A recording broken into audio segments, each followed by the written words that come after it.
दुनिया भर के व्यापारिक समूहों के शेयरों में आई गिरावट के बावजूद भारत के अरबपति गौतम अडानी के लिए खुशी भरी खबर आई है। दरअसल अब विश्व भर में अरबपतियों की रैंकिंग में एक बड़ा बदलाव आ गया है, जिसके चलते अब अडानी समूह के गौतम अडानी एशिया के सबसे अमीर बिजनेसमैन बन चुके हैं। उन्होंने रिलायंस इंडस्ट्रीज के चेयरपर्सन मुकेश अंबानी और हमवतन समूह को पीछे छोड़ते हुए ये मुकाम हासिल किया है। फोर्ब्स रियल टाइम बिलियनर के मुताबिक अडानी की नेटवर्थ अब 90.1 अरब डॉलर पर पहुंच चुकी है। वह दुनिया के अमीरों की लिस्ट में 10वें नंबर पर आ चुके हैं। इससे पहले भी गौतम अडानी मुकेश अंबानी को अमीरों की लिस्ट में पछाड़ने के करीब पहुंच चुके थे, लेकिन तब वो इस स्थिति में सफल नहीं हो सके थे। लेकिन गौतम अडानी इस मुकाम तक पहुंचे कैसे?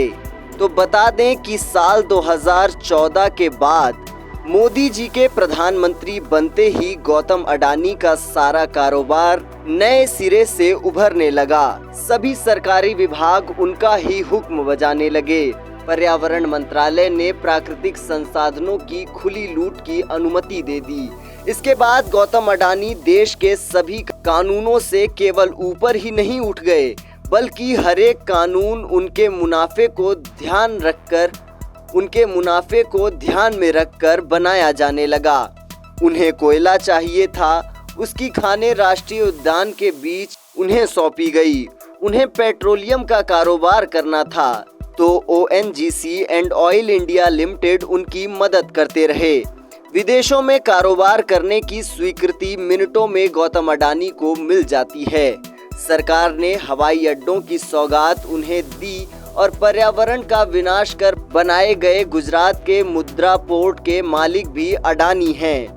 देश में किसी के पास कुछ ग्राम अफीम मिलती है तो अब नारकोटिक्स ब्यूरो उसके पीछे हाथ धोकर पड़ जाती है। पर जब अडानी के मुद्रा पोर्ट से टनों अफीम मिली तो इसी ब्यूरो ने आंखें बंद कर लीं। जब जलवायु परिवर्तन और तापमान वृद्धि को नियंत्रित करने की मांग तेज होने लगी, तब दुनिया भर में कोयले के कारोबार से प्रदूषण करने वाले अडानी अचानक सौर ऊर्जा के क्षेत्र में कूद पड़े।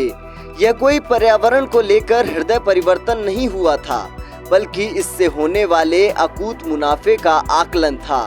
जलवायु परिवर्तन से जुड़े सभी अंतर्राष्ट्रीय सम्मेलनों में प्रधानमंत्री स्वयं जाते हैं और लगातार सौर ऊर्जा का प्रचार करते हैं। हमारे प्रधानमंत्री के लिए जलवायु परिवर्तन नियंत्रण का मतलब कार्बन डाइऑक्साइड उत्सर्जन करने वाले कोयले का उपयोग कम करना नहीं है, पवन ऊर्जा का प्रसार भी करना नहीं है, वन संरक्षण भी नहीं है, बस सौर ऊर्जा का प्रसार है। सौर ऊर्जा के प्रसार के लिए फ्रांस के साथ ग्लोबल सोलर अलायंस भी स्थापित किया गया, जिसके तहत भारी मात्रा में विदेशी निवेश आता है। कंपनी के हिस्से भी विदेशी कंपनियों को आसानी से बेच सकेंगी। यह क्षेत्र ऐसा था जिसमें प्रधानमंत्री स्वयं हर एक मंच से प्रचार करते हैं। सो अडानी ने ग्रीन एनर्जी कंपनी बना ली और सौर ऊर्जा के क्षेत्र में कूद पड़े। यही क्षेत्र उन्हें अब तक देश के सबसे अमीर रहे मुकेश अंबानी से भी आगे ले गया। पिछले वर्ष इस कंपनी के शेयर मूल्यों में 2 गुने से भी अधिक उछाल आया। इस क्षेत्र में निवेश के लिए पूंजी की कोई कमी नहीं थी और विदेशी कंपनियों की भागीदारी भी सुनिश्चित है। जिस तरह से ईस्ट इंडिया कंपनी अपने देश के संसाधन को लूटकर ब्रिटेन को अमीर बना रही थी, उसी तरह अडानी अपने देश की सौर ऊर्जा को लूटकर स्वयं अमीर बन रहे हैं और देश की सौर ऊर्जा को विदेशों में बेच रहे हैं। फिलहाल अडानी ग्रीन एनर्जी में 20% भागीदारी फ्रांस के पेट्रोलियम कंपनी टोटल के पास है। दूसरे शब्दों में हमारे देश की 20% सौर ऊर्जा का मालिक फ्रांस है। अभी और भी विदेशी कंपनियां भागीदारी के लिए आगे आ रही हैं, तभी अडानी इस कारोबार को तेजी से आगे बढ़ा रहे हैं और साथ में अपना मुनाफा भी बढ़ाने में कामयाब हो रहे हैं। अडानी ने जैसे ही घोषणा की थी कि वो वर्ष 2030 तक इस क्षेत्र में 70 अरब डॉलर का निवेश कर दुनिया के सबसे बड़े सौर ऊर्जा कारोबारी बन जाएंगे, उनके प्रचारक प्रधानमंत्री ने ग्लासगो में जलवायु परिवर्तन सम्मेलन में ऐलान किया कि वर्ष 2030 तक भारत 500 गीगावाट बिजली गैर परंपरागत स्रोतों से, जिसमें प्रमुख रूप से सौर ऊर्जा है, उसके द्वारा उत्पन्न करेगा और देश के कुल बिजली उत्पादन में से आधा हिस्सा ऐसे स्रोतों से ही उत्पन्न होगा। केवल मुनाफे के लिए कारोबार करने का अडानी का आदर्श उदाहरण है। वर्ष 2030 तक जलवायु परिवर्तन के लिए सबसे अधिक जिम्मेदार कोयले से बिजली के उत्पादन में भी अडानी शीर्ष पर होंगे और जलवायु परिवर्तन नियंत्रित करने में सहायक और सौर ऊर्जा के उत्पादक भी अडानी होंगे। सौर ऊर्जा के क्षेत्र में हमारी सरकार पूरी तरह से उनके साथ है, विदेशी भागीदार भी उनके साथ हैं। इससे केवल उनका मुनाफा कई गुना नहीं बढ़ा, बल्कि उनकी अंतर्राष्ट्रीय स्तर पर छवि भी चमकेगी। ऑस्ट्रेलिया में कोयला खान परियोजना के कारण उन पर प्रदूषण फैलाने और प्राकृतिक संसाधनों को जो नष्ट करने के आरोप लगे थे, अब झूठे करार दिए जाएंगे।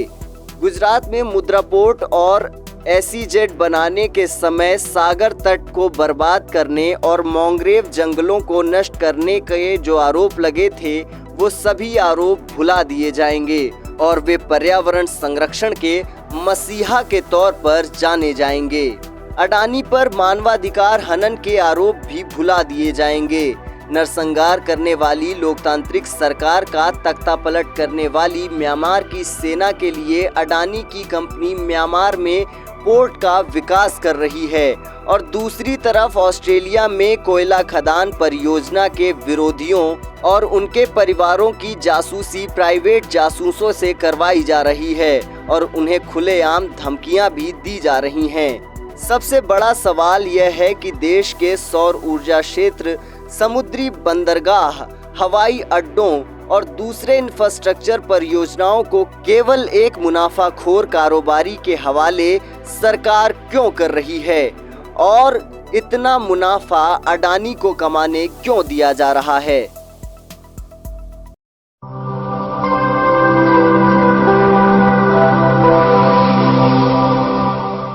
जन ज्वार जनता की मीडिया।